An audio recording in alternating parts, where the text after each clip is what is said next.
हरिओम प्यारे। आपका प्रश्न ये क्या आपका प्रश्न है कि मन, वचन और कर्म से तपस्या कैसे करें। हाँ, ये बहुत अच्छा सुंदर आपका है। देखिए, पहले मन का वचन तपस्या बताया है। मन संबंधी देखिए, इसको गीता अध्याय 17 श्लोक 16 में है, वाणी का 15 में है और मन का, पहले आपने मन का पूछा है। देखिए, मन के लिए बताया, तथा मन की प्रसन्नता। मन की तपस्या कैसे हो, हमेशा मन प्रसन्न रहना चाहिए, यही मन की तपस्या है।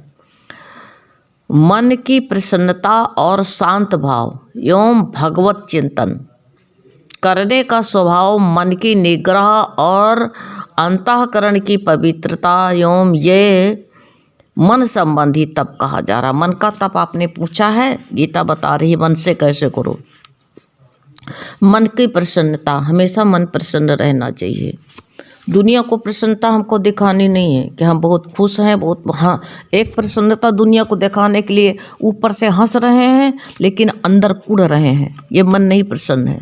अंदर अंदर तो झुलस रहे हैं, अंदर अंदर जो है, अंदर मेरा परमात्मा बैठा है, अंदर झुलस रहे हैं और दुनिया को दिखा रहे हैं कि बहुत खुश हैं। अरे हंसी, ऐसी ऐसी प्रसन्नता नहीं रहती, ऐसे हंसी भी बड़ी कातिल होती है, ऐसे हंसी भी दुख दे देती है। ऐसा नहीं कि मन में जहर भर के। तो कहा मन प्रसन्न, मन प्रसन्नता से भरा हो। मन की देखो यही बताया है, मन हमारा अगर प्रसन्न है तो ये मन की तपस्या हो गई। मन हमारा हमेशा प्रसन्नचित रहना चाहिए। और जो है बताया शांत भाव, हमेशा भाव शांत रहना चाहिए। दूसरे को शांति नहीं दिखाने जाना हमको कि तुम देखो हम बड़े शांत हैं, पता नहीं अंदर हमारे कितने लहरें उठ रही हों, ज्वार भाटे उठ रहे हों। नहीं, ये हमको देखना है, दूसरे को दिखाने नहीं जाना कि तुम देखो आके हम कितने शांत हैं। बहुत शांति दूसरे को दिखाने के नहीं जाना, हम खुद शांत, हमारा भाव शांत होना चाहिए। एवं भगवत चिंतन, दूसरे की चिंता में, हम दुनिया की चिंता में, बच्चों की शादी कैसे होएगी, बच्चों को पढ़ाएंगे कैसे, इनको खिलाएंगे कैसे, हम कैसे भजन करें, सत्संग करें, हैं। गुरु शेख ने पूछा, कहा गुरु जी ज़्यादा हम क्या करें, सत्संग आते हैं लेकिन हमको तो जो है सत्संग पर हम इसलिए नहीं आ पाते हैं कि हमको जो है ना, हमको दाल रोटी की घर में जो है चिंता रहनी के पड़ती है। हम कैसे करेंगे, बच्चों को कैसे पढ़ाएंगे, कैसे चलाएंगे। गुरु ने कहा, जिसने तुमको धरती पर भेजा है वही सब सारा तुम्हारा इंतजाम करेगा। जिसका काम करोगे वही तुमको जो है तुमको जो है पगार वही देगा, तनख्वाह वही देगा। समझे इसको? इसका मतलब होता है जो भी कार्य करते हो, रोजी है, रोजगार है, नौकरी है, सर्विस है भगवान का, कोई ज़रूरी नहीं कि तुम जा कर के सत्संग में ही बैठो। जा कर के सत्संग मन से करना है। तुम्हारे बच्चे भूखे रहे घर के अंदर, तुम तो कहोगे ना, बहुत जगह ऐसा सत्संग होता है, तुम टाइम से निकल आना। सत्संग का हमारा नियम होना चाहिए, घर में चाहिए बच्चे भूखे चले जाएं, बिना नाश्ता लिए, लंच लिए चले जाएं स्कूल, ऐसा किस काम का सत्संग। पति बिना भूखा चला जाए, ऐसा किस काम का सत्संग है। उसमें भगवान नहीं देखते हैं, सब में भगवान देखते हैं। अरे ये नहीं, ऐसा तुमको जो है यही सत्संग है हमारा। बच्चा स्कूल जाता है, उसका सत्संग वही है, भगवान की पूजा समझ के उसको करना चाहिए। जो जिस काम में लगा उसका जो है वही। तो बाहर की चिंतन ना करके, हैं, शांत भाव एवं भगवत चिंतन करो तो भगवान का करो कि भगवान तुम्हारे लिए कुछ भी करना, हमको कोई भी दलदल में रखना प्रभु, लेकिन अपने में हमको लगाए रखना। हे प्रभु, अपने ध्यान में हमारा चित्त लगाए रखना। ऐसे भगवत भाव की, ये भगवान तुम्हारी पूजा हो रही, भगवान तुमने हमको जहाँ रखा है, हमको जो है तुम्हारे ही जो है पूजा में रखे हुए हो भगवान। भला है तेरा भगवान, तू मेरे को याद है, हैं। तो ऐसे बताया है भगवत चिंतन करने का स्वभाव। मन अपना स्वभाव करो ये, और मन की निग्रह। देख लेना, कोयले की दलाली कर रहा है कि ये भगवान में है चित्त। बगुला भक्त नहीं बनना है हमको, भगवान का जो है अपने मन से, अपने भीतर से चिंतन करना है। बाहर का क्रिया कुछ नहीं करना। मन संबंधी तप यही कहा जा रहा है। बाहर से हमको बाहर की क्रिया में नहीं जाना है। हम बाहर की क्रिया में बहुत जाते हैं, माला लेके बैठते हैं, माला नहीं घुमाना। माला तो कर में फिरे, देह फिरे मुख घुमाए। मन कहते हैं माला तो कर में फिरे, जीव फिरे मुख घुमाए। हैं मनुआ देह 10 फिरे, ये सुमरन है ना। ऐसे सुमरन नहीं करना है। तो पहले बताया है इन्होंने कि कैसे मन को जो है प्रसन्नचित रखना है और शांत भाव शांत रखो, हलचले ना आए, तरंगे ना उठने पाए, और भगवान का चिंतन हो तो भगवान को हो। रोटी कैसे खाएंगे, कल क्या करेंगे, जिसने आज दिया है वही कल भी देगा। और ये नहीं कि तुम रजैया ओढ़ के लेटे रहो तो जो है कल वो देने आएगा। तुम स्वयं भगवान हो, कार्य में लग जाओ, और स्वयं ही तुम स्वयं भगवान हो। गड्ढा नहीं खोद, कहा कि बैठे हुए थे गांव भर, पूरा गांव भर संत निकले, देखे गांव भर बैठे रो रहे हैं, उदास मायूस बैठे हुए हैं। संत ने पूछा क्यों रो रहे हो, क्यों मायूस हो।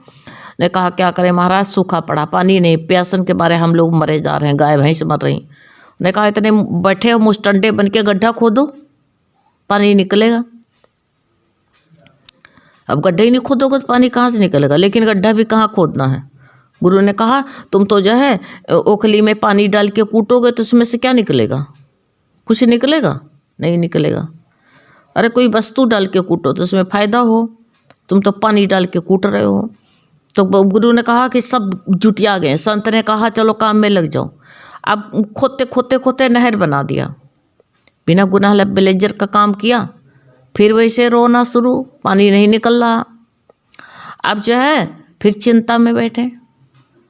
संत की बात झूठी हो गई, संत ढोंगी था, मक्कार था। संत दोबारा निकला तो कहा महाराज आप तो कैसे विचारते हो, आपका जो है विचारना गलत हो गया। आपने कहा पानी निकलेगा, निकला नहीं, देखो कितने बड़े। अरे संत ने कहा मूर्खता से खोदोगे तो क्या निकलेगा, कुछ निकलेगा। गहराई में खोदो, जितनी बड़ी नहर बनी उतना गहरे जाते। तो ऐसे हमको गहरा चिंतन, भगवत चिंतन करना, अपने अंदर घुस जाना है। दूसरे को ना दिखाना है, ना दूसरे की टेंशन में जाना है, ना दूसरे का चिंतन करना है। हमें कुछ नहीं, चिंतन करो तो खुद का करो। हैं तो ये बताया है भगवत चिंतन करने का। स्वभाव कैसे बना लो, अपनी आदत बना लो। मन हरि ओम जपने की आदत बना ले, और मन की निगराह कर लो। मन का हमेशा दूसरे की निगरानी झांक ताक में नहीं रहना। मन की आदत है बहुत झांका ताकी करने की। मन को हरि सुमरन में लगा दो तो तुरंत ही जब वो हमारा मित्र बन जाएगा। निग्रह करना।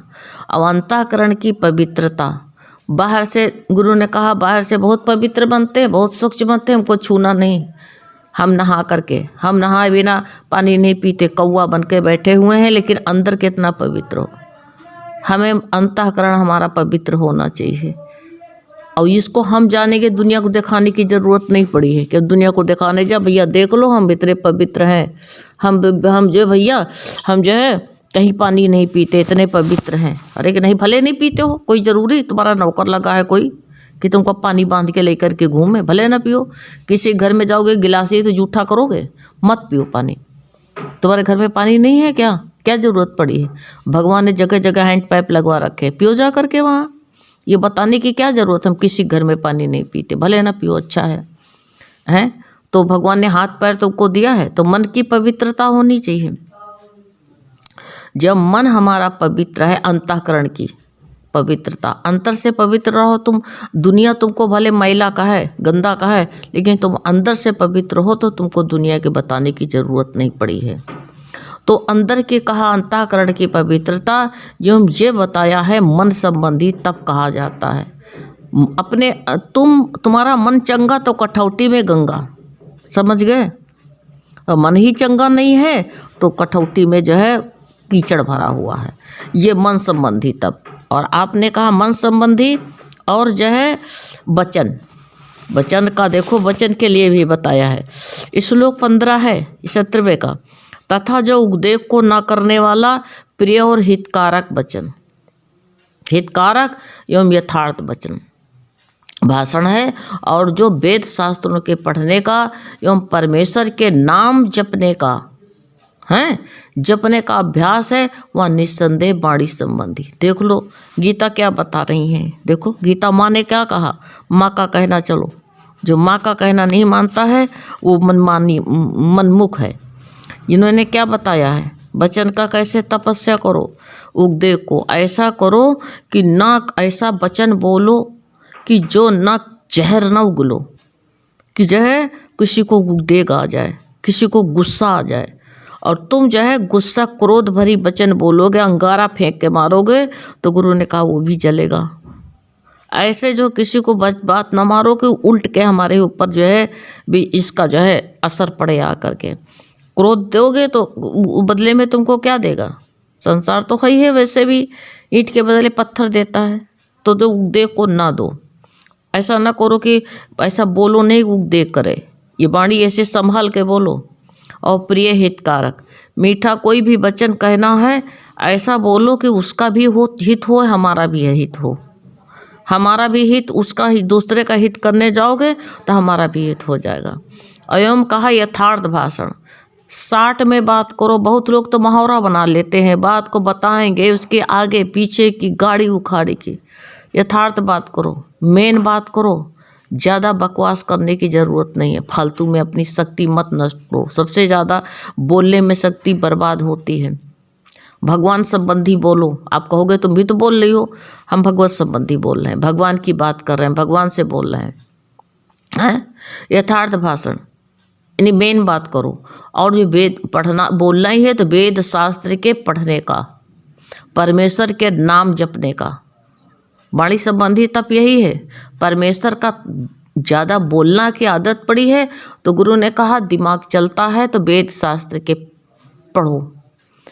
वैसे शास्त्र पढ़ो कि जिसमें भगवत संबंधी बातें हों, जिसमें कर्म कांड ना ज़्यादा दिया हो। कर्म कांड छोड़ो, कर्म कांड तो जितना समय बिल लगाया कर्म कांड में बीत गया है पढ़ने का। और परमेश्वर के नाम ज़्यादा बोलने की आदत पड़ी है ना, तो भगवान का नाम जाप करो, जो तुमको अच्छा लगता हो, राम का, कृष्ण का, हरि ओम का जाप, जो भी तुम्हें अच्छा लगता हो उसको जपो, जो तुमको सरल पड़ रहा हो। हमको तो सरल हरि ओम का जाप सरल पड़ता है, आपका जो सरल पड़ रहा हो वही जाप करो। जाप करने का अभ्यास है वो निस्संदेह वाणी संबंधी, दोनों आपके वाणी संबंधी तप कहा जाता है। वाणी का तप है, इस तरह हमारी वाणी का तप होना चाहिए। कम बोलो, यथार्थ वचन बोलो। और कर्म से तपस्या ऐसी करो, कर्म करो ऐसी करनी कर प्यारे, ये जन्म न बारंबार मिले। माया तो बहुत मिल जाएगी, गुरु न हर बार मिले। कर्म ऐसे होना चाहिए, ऐसे कर्म करो कि ये जिंदगी जन्म बार बार मिलने वाला नहीं है, याद कर लो।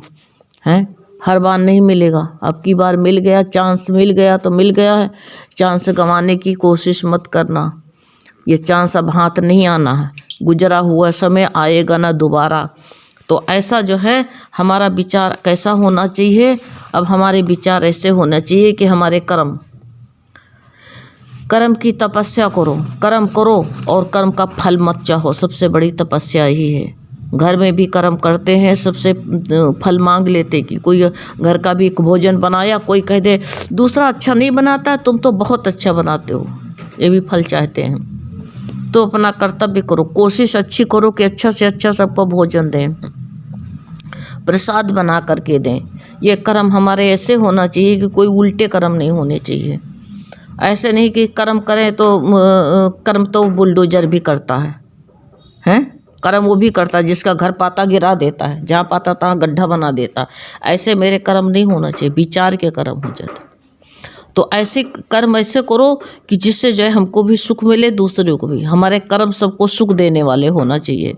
हमारे कर्म जो है इस संसार में कुछ बिगड़े नहीं। गुरु ने कहा गृहस्थ में, जिस गृहस्थ में तुम एक कार्यालय में इंसान रखा जाता है तो उसको जो है कार्यालय किसके हाथ में सौंपा जाता है, एक जो है विश्वास किया जाता है कि कार्यालय का काम अच्छा करेगा, ईमानदार है। ऐसे गृहस्थ मेरा कार्यालय है, इस कार्यालय का काम हम ईमानदारी से करें। भगवान ने हमको इस एक कार्यालय का काम सौंपा है और इसमें ऐसे काम करें कि कुछ बिगड़ नहीं पाए। गुरु ने कहा ऐसे तुम्हारा कुछ है भी नहीं, ये भी सोचना, और एक रुमाल तुमसे कहीं गिरने न पाए। ऐसा भी काम कुछ बिगाड़ के नहीं जाना, यहाँ से सब बना करके जाना। ऐसा ना हो कि तुमको जो है यहाँ से कुछ तुमसे रह जाए, काम कर्म बाकी रह जाए तो दोबारा फिर आना पड़े। दोबारा जो कुछ बाकी रह गया तभी तो आओगे। कहीं जाते हो, सत्संग जाते हो, अगर जूता चप्पल छड़ी कुछ तुम्हारी कुछ छूट जाती है तो दोबारा तुमको फिर जाना पड़ता। ऐसे हमारे यहाँ कुछ छूटने न पाए, मेरा कुछ है नहीं और यहाँ से कुछ बिगाड़ के भी ना जाए, ऐसा विचार तुम बनाते हो, ये कर्म की तपस्या हो गई। कर्म करो लेकिन जो है अपना मत समझो, ये सब भगवान का है। भगवत तुम्हारा भगवत संबंधी होना चाहिए, भगवान का जो है कार्य होना चाहिए। तुम जो है ऐसा ना करो कि तुमसे जो है कोई काम बिगड़ने ना पाए। सब कार्य तुम करते रहो, गुरु कहते हैं, और जो है कुछ तुमसे बिगड़ ना पाए, और बिगड़ेगा तो इसके जिम्मेदार तुम होगे। इसलिए जो है कुछ बिगड़ने ना पाए। अगर कुछ बिगड़ गया तो इसके जिम्मेदार तुम होगे, समझे? तो इसकी जिम्मेदारी तुम्हारे ऊपर है। अगर तुम जो है कुछ बिगड़ गया तुमसे तो इसका तुम्हें हर्जाना भुगतना पड़ेगा।